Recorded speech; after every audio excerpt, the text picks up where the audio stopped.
माता दी, आज से चैत्र के नवरात्रि प्रारंभ हैं। नवरात्रि के 9 दिन में दुर्गा सप्तशती का पाठ करना चाहिए। अगर दुर्गा सप्तशती का पाठ विधि विधान और नियमों के तहत किया जाए तो इससे साधकों की हर मनोकामना शीघ्र ही पूरी होती है। चैत्र नवरात्रि में दुर्गा सप्तशती का पाठ करने से अनिष्ट का भी नाश होता है, घर में सुख शांति का वास होता है और गृह क्लेश और धन संबंधी परेशानियां भी दूर हो जाती हैं। दुर्गा सप्तशती का पहला अध्याय मेघा ऋषि का राजा सूरत और समाधि को देवी की महिमा बताना, मधुकैटभ वध का प्रसंग सुनाना। महर्षि मार्कंडेय जी बोले, सूर्य के पुत्र सावर्णी की उत्पत्ति की कथा विस्तार पूर्वक कहता हूँ, सुनो। सावर्णी महामाया की कृपा से जिस प्रकार मनवंतर के स्वामी हुए उसका हाल भी सुनो। पहले स्वरोचिष नामक मनवंतर के चैत्र वंशी सूरत नाम के एक राजा थे। सारी पृथ्वी पर उनका राज्य था। वह प्रजा को अपने पुत्र के समान मानते थे, तो भी कोला विध्वंसी राजा उनके शत्रु बन गए। दुष्टों को दंड देने वाले राजा सूरत की उनके साथ लड़ाई हुई। कोला विध्वंसियों के संख्या में कम होने पर भी राजा सूरत युद्ध में उनसे हार गए। तब वह अपने नगर से आ गए। केवल अपने देश का राज्य ही उनके पास रह गया और वह उसी देश के राजा होकर राज्य करने लगे। किंतु उनके शत्रुओं ने उन पर वहां भी आक्रमण किया। राजा को बलहीन देखकर उनके दुष्ट मंत्रियों ने राजा की सेना और खजाना अपने अधिकार में कर लिया। राजा सूरत अपने राज्याधिकार को हारकर शिकार खेलने के बहाने घोड़े पर सवार होकर वहां से एक भयंकर वन की ओर चले गए। उस वन में उन्होंने महर्षि मेघा का आश्रम देखा। वहां मेधा महर्षि अपने शिष्यों तथा मुनियों से सुशोभित बैठे हुए थे और वहां कितने ही हिंसक जीव परम शांति भाव से रहते थे। राजा सूरत ने महर्षि मेधा को प्रणाम किया और महर्षि ने भी उनका उचित सत्कार किया। राजा सूरत महर्षि के आश्रम में कुछ समय तक ठहरे।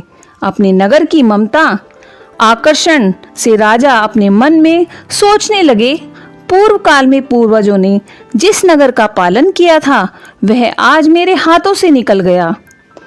मेरे दुष्ट एवं दुरात्मा मंत्री मेरे नगर की अब धर्म से रक्षा कर रहे होंगे या नहीं। मेरे प्रधान हाथी जो कि सदा मद की वर्षा करने वाला और शूरवीर था, मेरे वैरियों के वश में होकर न जाने क्या दुख भोग रहा होगा।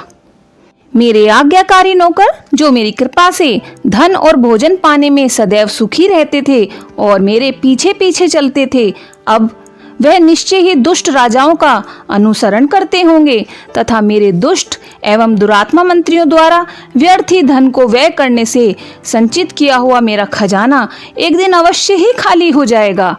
इस प्रकार की बहुत सी बातें सोचता हुआ राजा निरंतर दुखी रहने लगा। एक दिन राजा सूरत ने महर्षि मेधा के आश्रम के निकट एक वैश्य को देखा। राजा ने उससे पूछा कि भाई तुम कौन हो, यहाँ तुम्हारे आने का क्या कारण है और तुम मुझे शोकग्रस्त अनमने से दिखाई देते हो, इसका क्या कारण है। राजा के यह नम्र वचन सुनकर वैश्य ने महाराज सूरत को प्रणाम करके कहा। वैश्य बोला, राजन, मेरा नाम समाधि है। मैं धनियों के कुल में उत्पन्न एक वैश्य हूँ। मेरे दुष्ट स्त्री और पुत्र आदि ने लोभ में मेरा सब धन छीन लिया है और मुझे घर से निकाल दिया है। मैं इस तरह से दुखी होकर इस वन में चला आया हूँ और यहाँ रहता हुआ मैं इस बात को भी नहीं जानता कि अब घर में इस समय सब कुशल है या नहीं। यहाँ मैं अपने परिवार का आचरण संबंधी कोई समाचार भी नहीं पा सकता हूँ कि वह घर में इस समय कुशल पूर्वक है या नहीं। मैं अपने पुत्रों के संबंध में यह भी नहीं जानता कि वह सदाचारी हैं या दुराचार में फंसे हुए हैं।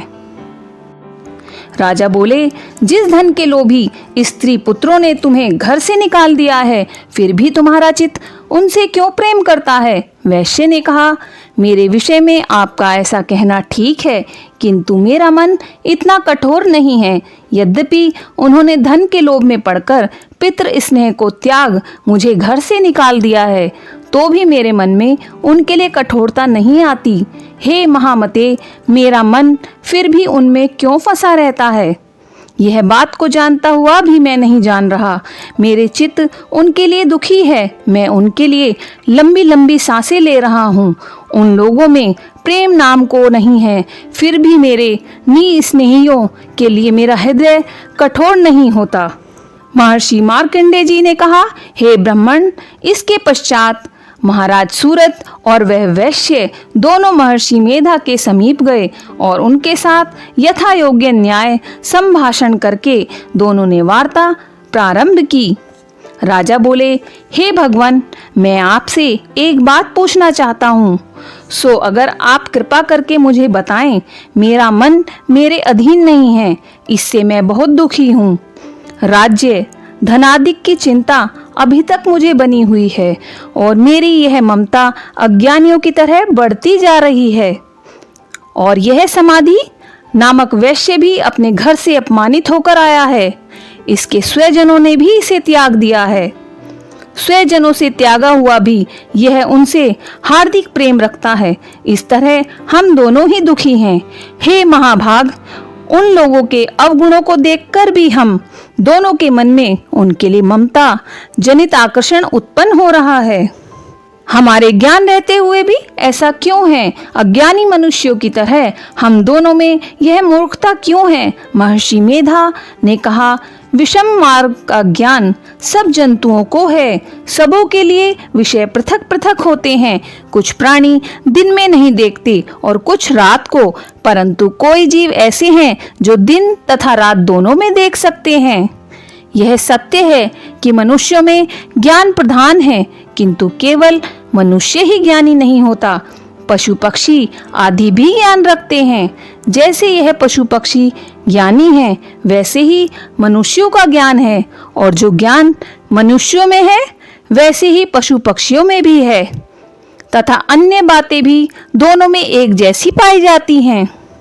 ज्ञान होने पर भी इन पक्षियों की ओर देखो कि अपने भूख से पीड़ित बच्चों की चोंच में कितने प्रेम से अन्न के दाने डालते हैं। हे राजन, ऐसा ही प्रेम मनुष्यों में अपनी संतान के प्रति पाया जाता है। लोभ के कारण अपने उपकार का बदला पाने के लिए मनुष्य पुत्रों की इच्छा करते हैं और इस प्रकार मोह के गड्ढे में गिरा करते हैं।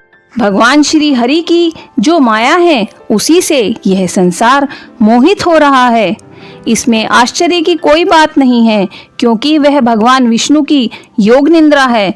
यह माया ही तो है जिसके कारण संसार मोह में जकड़ा हुआ है। यही महामाया भगवती देवी ज्ञानियों के चित्त को बलपूर्वक खींचकर मोह में डाल देती है और उसी के द्वारा संपूर्ण जगत की उत्पत्ति होती है। यही भगवती देवी प्रसन्न होकर मनुष्य को मुक्ति प्रदान करती है। यही संसार के बंधन का कारण है तथा संपूर्ण ईश्वरों की भी स्वामिनी है। महाराज सूरत ने कहा, भगवान, वह देवी कौन सी है जिसको आप महामाया कहते हैं? हे ब्राह्मण, वह कैसे उत्पन्न हुई और उसका कार्य क्या है? उसके चरित्र कौन कौन से हैं? प्रभु, उसका जैसा प्रभाव है, जैसा स्वरूप हो, वह सब ही कृपा कर कर मुझसे कहिए, मैं आपसे सुनना चाहता हूँ। महर्षि मेघा बोले, राजन, वह देवी तो नित्य स्वरूपा है। उसके द्वारा यह संसार रचा गया है, तब भी उसकी उत्पत्ति अनेक प्रकार से होती है। वह सब आप मुझसे सुनो। वह देवताओं का कार्य सिद्ध करने के लिए प्रकट होती हैं। उस समय वह उत्पन्न हुई कहलाती हैं। संसार को जलमय करके जब भगवान विष्णु योग निंद्रा का आश्रय लेकर शेष शैया पर सो रहे थे, तब मधु कैटभ नाम के 2 असुर उनके कान के मैल से प्रकट हुए और वह श्री ब्रह्मा जी को मारने के लिए तैयार हो गए। श्री ब्रह्मा जी ने जब उन दोनों को अपनी ओर आते हुए देखा, तो यह भी देखा कि भगवान विष्णु योग निंद्रा का आश्रय लेकर सो रहे हैं। तो वह उस समय श्री भगवान के जागने के लिए उनके नेत्रों में निवास करने वाली योग निंद्रा की स्तुति करने लगे। श्री ब्रह्मा जी ने कहा, हे देवी, तुम ही स्वाहा, तुम ही स्वधा और तुम ही वष्टकार हो। स्वर भी तुम्हारा ही स्वरूप है। तुम ही जीवन देने वाली सुधा हो।